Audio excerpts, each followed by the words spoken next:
Bado ni asubuhi mpendwa msikilizaji, tunakuja mada tena tupate kujuza habari mpya kutoka huko kwenye uwanja wa vita mashariki mwa nchi ya Jamhuri ya Demokrasia ya Kongo. Hii ni Amani TV Media na mimi ni mtangazaji wako Ramsey Ramadhani. Kama kawaida tuko hapa kuendelea kukujuza mapya ambayo yanaendelea kujiri mashariki mwa nchi ya Jamhuri ya Demokrasia ya Kongo, huko kwenye uwanja wa vita jimboni Kivu Kusini pamoja na jimboni Kivu Kaskazini. Muda huu mpendwa msikilizaji, nakuletea habari kuhusu kile ambacho kinaendelea huko Rumangabo kwenye kambi ya kijeshi ya waasi wa AFC M23, lakini pia kujuza kile ambacho kinaendelea huko Mwenga pamoja na kile kinachoendelea huko nchini Burundi. Mpendwa msikilizaji, na kuomba kusubscribe channel hii, kucomment na kusambaza habari zetu kwa walio wengi zaidi, ili endelee kuzipata kama utakavyokuwa unazipata wewe.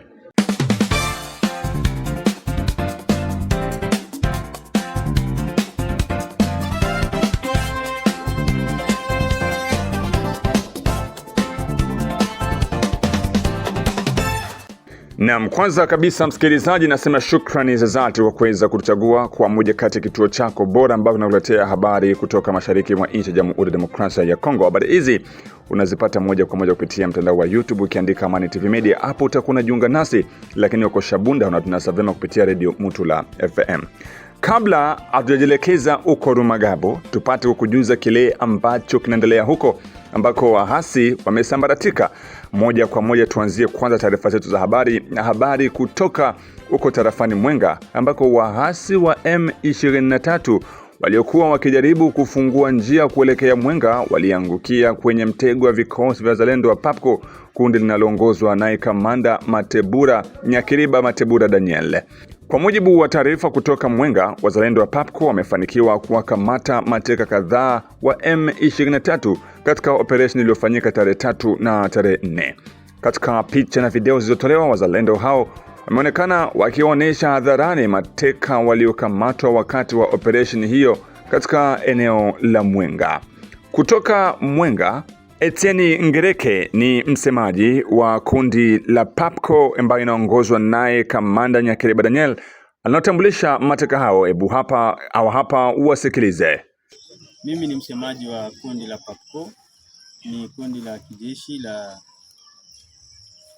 ambalo linaongozwa na General Major Nyakiriba Matebura Daniel, tukiwa katika tarafa la Mwenga jimboni Kivu ya Kusini katika Jamhuri ya Kidemokrasia ya Kongo. Bwana Mwariri, ndio bwana Mwariri, sisi ni wazalendo halisi wa kundi la PAPCO ambapo tuko katika tarafa la Mwenga, na kama tuko katika tarafa la Mwenga tunafanya kazi ya kukinga mipaka ya nchi na kukinga miji yetu ambao tumedhibiti katika tarafa la Mwenga lote bwana Mwariri.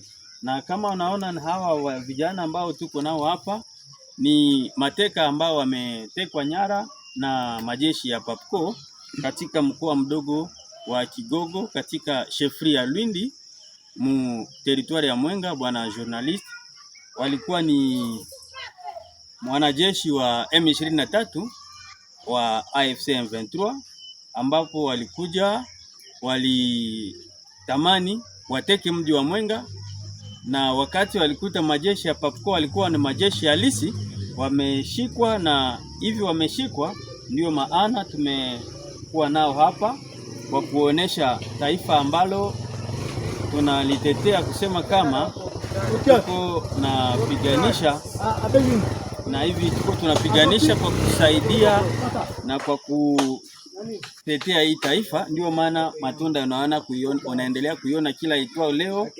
Majeshi ya PAPCO wako katika malinde furu mbalimbali katika tarafa yote ya Mwenga. Majeshi ya PAPCO iko na nje ya tarafa la Mwenga. Bwana Mwariri, majeshi yetu ya PAPCO tuko na tunafanya kazi kwa ubora wa taifa.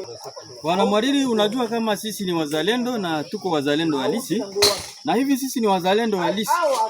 Unaona kama hawa ni wakongomani ambao wamejiunga na kundi bandia la M23, na hivyo wamejiunga na kundi ya 23. Kwanza wote ni vijana wa nchi yetu. Huyu bwana hapa anaitwa kijana Ngingi, Isaka Ngingi, na huyu bwana naye ni Baguma. Ndio maana unaona tunaendelea kufuatilia na kupiganisha bwana Mwariri. Bwana mhariri, sisi ni majeshi. Na kama sisi ni majeshi, kwa kujua tumetegea wapi? Tumetegea katika tarafa nzima la Mwenga, sababu ukienda katika mkoa wa Luinjo utatukuta tuko ndani. Sasa wewe umefuata mkoa wa Luinja, wa Burinyi, wa Lwindi, Basile na wa Mzimu pia Itombwe. Majeshi wetu wako wengi katika hiyo mikoa midogo midogo ambayo imeunga tarafa la Mwenga, bwana mhariri. Hata ukienda katika sehemu za Fizi utakuta pia majeshi wa PAPCO wako kule, na tumetekeleza na kufanya kazi kabisa kwa umaridadi. Mimi ambayo niko nikisema, mimi ni msemaji na ni mmoja katika maofisa wa kikundi ya PAPCO ambao kiongozi General Major Nikiriba Matebura Daniel anakiongoza. Amesaidiliwa na Kabuka Cyprien, amesaidiliwa na Kitumaini Ndaviruka pia na Migani Dorise kama chef d'état major wa kikundi hiki. Asante. Kwa hiyo bwana msemaji wa PAPCO, ndugu, mumeitwa nani? Umeitwa nani? Sauti Isaka Ngingi Lebo. Mkaaji wa wapi? Ulitokea wapi? Kwenu ni Goma. Ukafika katika kundi la M23 namna gani? Sema kwa sauti. Wakati gani? Unapaswa ongea vyote.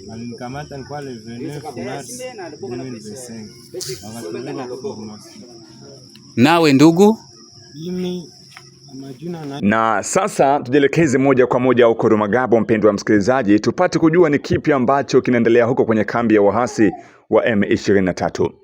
Katika kambi ya mafunzo ya wahasi wa M23 iliyopo Rumangabo, idadi kubwa ya wapiganaji waliokuwa wameandikishwa inaonyesha nia ya kuondoka katika kundi hilo.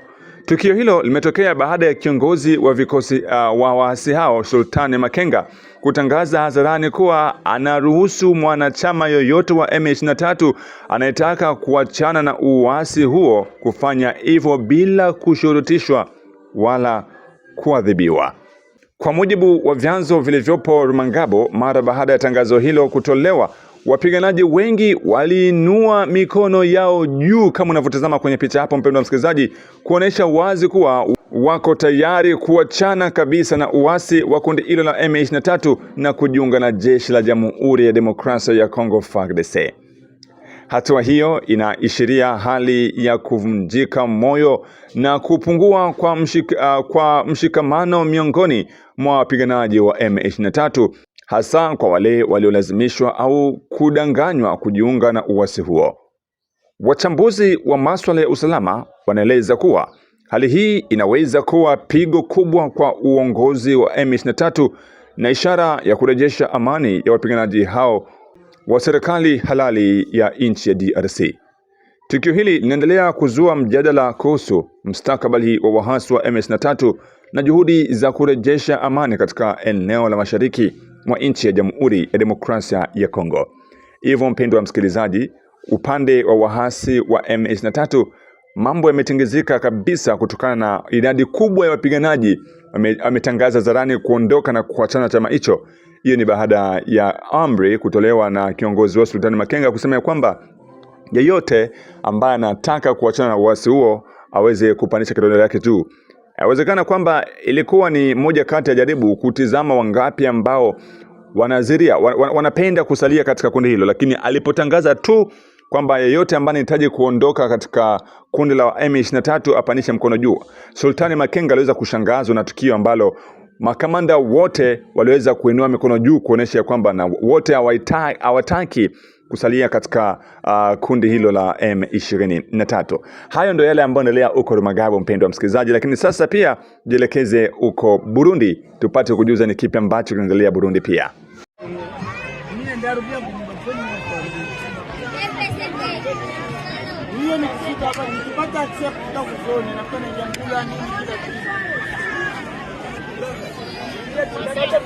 Naam, kama nilivyokujuza pia utakujuza habari kutoka huko nchini Burundi ni kwamba baada ya kundi la kwanza la wakimbizi kupelekwa moja kwa moja kwenye kambi yao mpya, Maelfu ya wakimbizi wa Kongo waliokuwa wakiishi katika kambi ya Rumonge na Gatumba nchini Burundi wamehamishwa na serikali ya Burundi kwenda katika kambi ya Ruhingi iliyopo takribani kilomita 60 kaskazini mwa mji wa Bujumbura. Wakimbizi hao walikimbia makazi yao katika jimbo la Kivu Kusini kufuatia vita vinavyoendelea kati ya AFC M23 na jeshi la serikali ya Jamhuri ya Demokrasia ya Kongo wakisaidiwa na wazalendo. Kwa muda mrefu walikuwa wakiishi katika mazingira magumu ndani ya kambi za Rumonge na Gatumba bila msaada wa kutosha wa kibinadamu, hali iliyowafanya waishi katika maisha ya tabu na wengine wao kufariki dunia. Kwa lengo la kuwaweka mbali na mpaka wa Kongo, serikali ya Burundi iliamua kuhamisha wakimbizi hao kwenda mbali katika kambi ya Ruhingi. Hata hivyo, licha ya uhamisho huo, wakimbizi hao bado wanakabiliwa na changamoto mbalimbali. Baadhi yao wamelalamika hali ngumu ya hewa katika eneo la Ruhingi, ikiwemo baridi kali na mvua, hali inayozidisha mateso yao. Mmoja wa wakimbizi hao amethibitisha kuwa mazingira ya maisha katika kambi hiyo bado ni magumu na yanahitaji msaada wa haraka wa kibinadamu. Hali ya wakimbizi hawa inaendelea kuzua wasiwasi kuhusu ustawi wao na umuhimu wa msaada wa haraka kutoka mashirika ya kibinadamu na jumuiya ya kitaifa. Tukisalia tu hapo Burundi, msikilizaji na mtazamaji wetu, ni kwamba serikali ya Burundi imeshutumu Rwanda kwa kuikeuka makubaliano ya Washington, ikilaumu kwa kuendelea kupanua uwepo wake wa kijeshi katika mashariki mwa nchi ya Jamhuri ya Demokrasia ya Kongo. Katika tamko la hadharani, waziri wa mambo ya nje wa Burundi amelaani kile alichokiita uvamizi wa Rwanda katika eneo hilo, huku akitaja Qatar kuwa na mchango mbaya katika usimamizi wa suala la usalama katika ukanda wa maziwa makuu. Hapo awali, mamlaka za Jamhuri ya Demokrasia ya Kongo pia zilikuwa zikishutumu kile walichokiita uvamizi haramu, zikieleza kusonga mbele kwa vikosi vya Rwanda kuelekea maeneo ya Uvira, Fizi pamoja na Mwenga. Mvutano huu unaendelea kuongeza hofu ya kuzorota kwa hali ya usalama katika mashariki mwa nchi ya Jamhuri ya Demokrasia ya Kongo na kuathiri juhudi za kidiplomasi za kurejesha amani katika ukanda wa maziwa makuu.